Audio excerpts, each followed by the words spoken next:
సత్యనారాయణ స్వామి వ్రతాలు చేయడంలో ఒక పొరపాటు చేస్తూ ఉంటారు. సత్యనారాయణ స్వామి వారి వ్రతంలో ప్రధానమైన అంగం ఏమిటో తెలుసా అండి? మంటపదానం చేసేయాలి. మొట్టమొదట స్కాందంలో ఒక కండిషన్ ఉంది. మీ శక్తికి లోటు చెయ్యకుండా మీరు సువర్ణమూర్తిని కానీ రాగి కానీ ఏదో ఒకటి పెట్టాలి.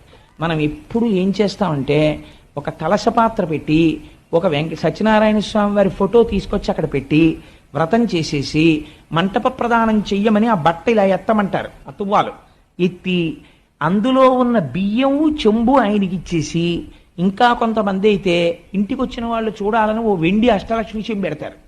పెట్టి తువ్వాలు బియ్యం ఆయనకి ఇచ్చేస్తారు, అష్టలక్ష్మి చెంబు వీళ్ళు ఇంట్లో పెట్టేసుకుంటారు ఆ పూజ చేసిన మూర్తిని. నువ్వు మంటపంలో మూర్తిని పెట్టి పూజ చేసి మంటపం దానం చేసేసిన తర్వాత మంటపాంతర్గతంగా ఉన్నటువంటి మూర్తిని కూడా నువ్వు దానం చేసేసావు. నువ్వు మళ్ళీ దానం చేశానని చెప్పిన దాన్ని తెచ్చి ఇంట్లో పెట్టుకుంటే నువ్వు వెంటనే